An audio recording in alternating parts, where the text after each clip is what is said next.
Welcome everyone. I'm your teaching buddy Sudhir Singh, and today we are going to read a story on the top of the world. And I'm taking this story from a book, New Broadway Course Book 4. Let's start.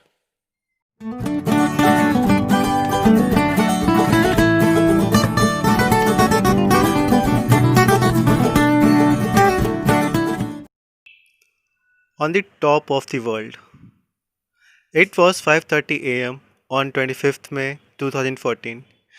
25 मई 2014 सुबह के 5:30 I was standing on top of the world.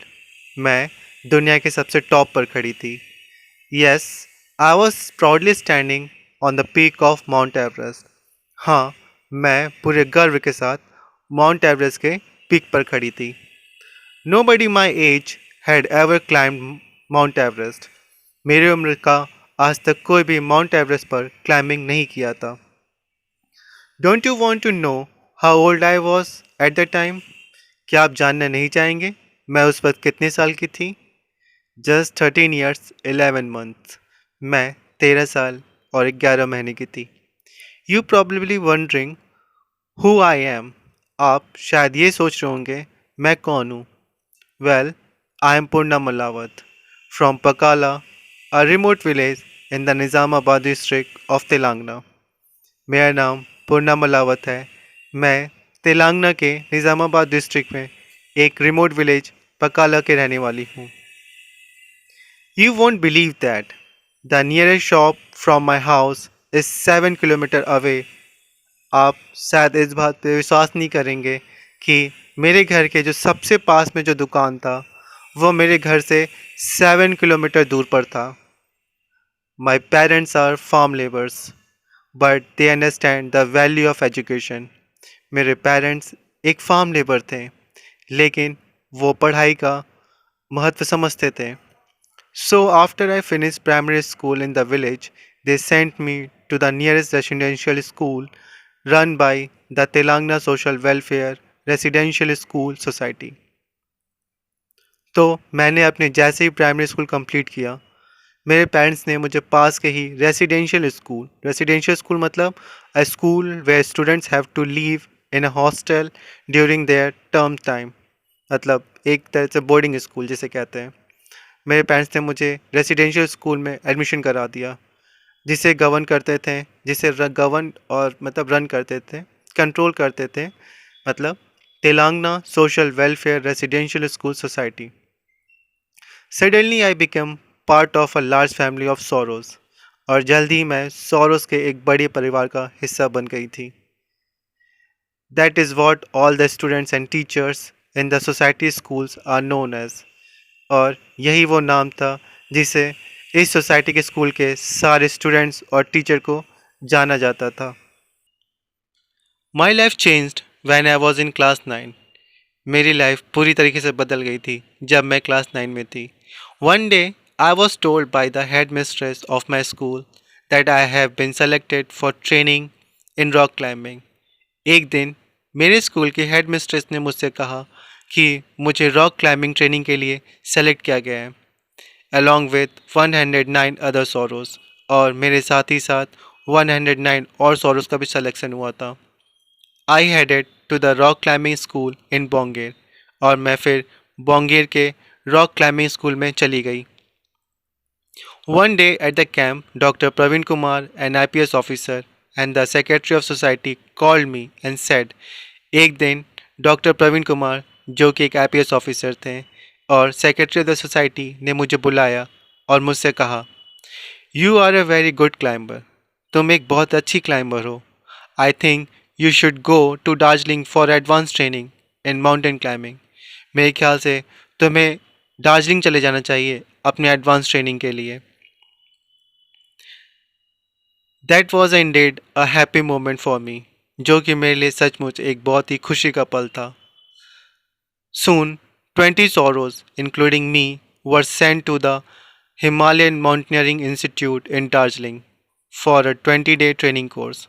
और जल्द ही 20 sorrows, including me, मुझे मिलाकर 20 sorrows को दार्जिलिंग के Himalayan mountaineering institute में 20 दिन की ट्रेनिंग के लिए भेज दिया गया।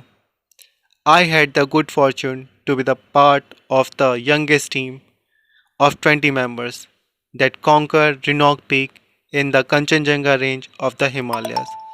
मेरी किस्मत बहुत अच्छी थी कि मैं उस यंगेस्ट टीम का पार्ट थी जिन्होंने रिनॉक पीक को कॉन्कर किया था।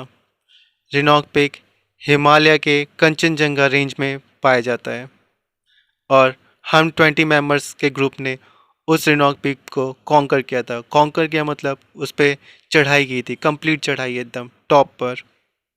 5 of us from the team were sent to Ladakh और फिर उनमें से हम 5 लोग को लद्दाख भेज दिया गया। Only then did I realize that I was doing well in mountain climbing और तब जाके मुझे यह एहसास हुआ कि मैं माउंटेन क्लाइंबिंग में अच्छा कर रही हूँ। In Ladakh, we were trained to survive extreme cold weather and harsh condition और लद्दाख में हमें एक्सट्रीम कोल्ड वेदर और हार्श कंडीशन के लिए ट्रेन किया गया और हमें बताया गया कि हम इस कंडीशन में कैसे सरवाइव करें। सरवाइव का मतलब है continue to live through. My journey to the top of the world started on 14 April 2014। अब मेरी journey top of the world के लिए स्टार्ट हो चुकी थी 14 अप्रैल 2014 को। We, a team of 15 members, set out on a long journey to Mount Everest. हमारी 15 लोग की टीम अपने लंबे जर्नी के लिए तैयार हो चुके थे और हम सब माउंट एवरेस्ट के लिए निकल पड़े थे। After a month, on 20 May, we reached the advanced base camp at height of 6,400 metre. एक महीने बाद 20 मई हम लोग एडवांस बेस कैंप पर पहुंच चुके थे जो कि 6,400 मीटर हाइट पर था। मतलब ये माउंट एवरेस्ट है और ये रहा हाइट 6,400 मीटर और यहाँ पर था एडवांस बेस कैंप और हम लोग 20 मई को यहाँ पर पहुँच चुके थे। The climbing to the next camp at a height of 7,700 metre were very steep and tough। अब हमें नेक्स्ट कैंप पे जाना था जो कि 7,700 मीटर की हाइट पर था और यहाँ की चढ़ाई बहुत ही स्टीप थी। स्टीप मतलब राइजिंग वेरी हाई क्विकली, मतलब कुछ माउंटेन्स ऐसे करके होते हैं, ऐसे करके फ्लैट, तो इस पर इंसान को चढ़ना आसान होता है। लेकिन ये जो था 7,700 मीटर, ये स्टीप क्लाइंबिंग थी। स्टीप क्लाइंबिंग मतलब पहाड़ ऐसे करके था, ऐसे करके पहाड़ था। ये ऐसे खड़ी चढ़ाई जैसे कहता है उसको, यहाँ से ऐसे ऐसे करके इनको चढ़ना था। तो कह रही हैं ये the climb to the next camp at a height of 7,700 metre were very steep. अब हमें यहाँ के बाद जो 7,700 मीटर पे जो इस कैंप पे जाना था, यहाँ की चढ़ाई बहुत ही खड़ी थी। ठीक है, स्टीप मतलब खड़ी थी। There was very little oxygen and breath become difficult. अब वहाँ पर ऑक्सीजन की भी कमी बहुत ज़्यादा होने लगी थी और सांस लेना बहुत ही डिफ़िकल्ट हो गया था। So we started using oxygen mask. तो हम लोगों ने ऑक्सीजन मास्क का यूज़ करना स्टार्ट कर दिया। It took us 8 hour to get to the camp और ये हमें 8 घंटे लग गए इस कैंप तक पहुँचते पहुँचते। After a night break on 22 में we left for camp 2 at 8,300 metre और उस रात हम लोगों ने ब्रेक लिया और नेक्स्ट डे ऑन 22 में हम लोग कैंप 2 के लिए निकल पड़े जो कि 8,300 मीटर की हाइट पर था। That part of the mountain was known as the death zone because many climbers had lost their lives there। और अब इस पार्ट को, मतलब ये जो 7,700 मीटर से जो हम लोग 8,300 मीटर पर जा रहे थे, इसे डेथ जोन कहा जाता था। क्यों? क्योंकि मैक्सिमम क्लाइंबर जब इस 7,700 मीटर से और ये इस 8,800 मीटर पे जा रहे होते हैं, तभी काफ़ी क्लाइंबर्स क्या होते हैं, अपनी जान से हाथ धो बैठते हैं। इस वजह से इस रीज़न को डेथ जोन कहा जाता था। After 2 exhausting days, we reach Camp 2 और 2 दिन की लंबी और थकान भरी चढ़ाई के बाद हम लोग कैंप 2 मतलब 8,300 मीटर की हाइट पे भी पहुंच गए थे. On 24th May, we got to Camp 3 and left the camp the same night for Camp 4 और 24 को अब हम लोग कैंप 3 पर पहुंच चुके थे. और उसी रात, जिस रात को हम लोग कैंप 3 पर पहुंचे थे, उसी रात को हम लोग कैंप 4 के लिए भी निकल चुके थे. The last camp before the summit.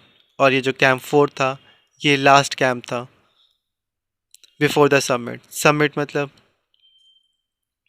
The highest point of the mountain, मतलब एकदम पीक, एकदम टॉप पर. और जो कैंप 4 था वो माउंट एवरेस्ट के एकदम टॉप पर था. मतलब अगर ये माउंट एवरेस्ट है तो ये रहा हमारा camp 4. Suddenly on the way up I began to feel giddy. अचानक से रास्ते में मुझे चक्कर आने लगा. गिडी मतलब चक्कर आने लगा. There was no place to rest. और वहाँ पे कोई भी जगह नहीं थी रेस्ट करने की. I talk to one of the Sherpas. और मैंने एक सेपर से बात भी किया. He discovered that I had run out of oxygen. उन्होंने मुझे चेक किया और फिर मुझे देखा कि मेरा जो सिलेंडर ऑक्सीजन का जो सिलेंडर था वो ख़त्म हो चुका है. Once I got a fresh supply of oxygen I felt better and continue the climb.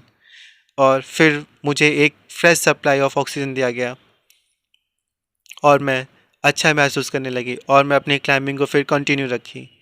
Early in the morning I had a shock.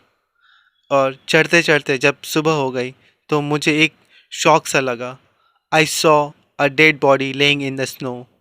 I was terrified. मुझे एक डेड बॉडी दिखा स्नो में और उसे देखकर मैं डर गई थी. It was then that I remember doctor Praveen Kumar's word, no reverse gears. और तभी मुझे डॉक्टर प्रवीण कुमार के वो वर्ड याद आ गए, नो रिवर्स केयर, मतलब वापस नहीं आना है, मुझे बस चलते जाना है. I told myself I am destinate to be at the top of the world. मैंने अपने अपने आप से कहा कि मुझे दुनिया के सबसे टॉप ऑफ द वर्ल्ड पे चढ़ाई करना है. So I set up on the last leg of the climb. तो मैंने अपने आखिरी पड़ाव के लिए अपने कदम बढ़ाए. 15 minute later there I was on top of the world. और 15 मिनट बाद मैं दुनिया के सबसे ऊंचाई पर खड़ी थी. I had prove that an ordinary girl like me can reach the top of the world. और मैं प्रूव कर चुकी थी अब कि मेरे जैसी एक ऑर्डिनरी गर्ल दुनिया के सबसे टॉप पर पहुंच सकती है. If one has courage and determination, अगर उसमें करेज होगा और डिटर्मिनेशन मतलब एकाग्रता, मतलब फोकस अपने गोल के लिए रहेगा और उसका हिम्मत रहेगा, तो कोई भी दुनिया के सबसे टॉप पर पहुंच सकता है. Today I am truly happy because every one of the स्वेरोज want to reach the summit of whatever they have to chosen to do. मैं आज बहुत खुश हूँ क्योंकि सोरोस का हर कोई अब उस समिट तक पहुँचना चाहता है और अपनी, या फिर ये कह सकते हैं जो भी वो अपनी ज़िंदगी में जो गोल फिक्स किया है उस गोल तक पहुँचना चाहता है.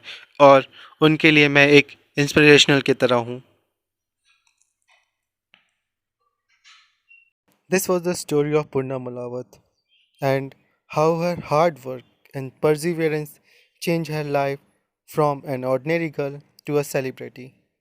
I hope you do understand this story and you will also find a goal for your life and do hard work to achieve it. Till then, keep smiling, keep studying. See you guys soon.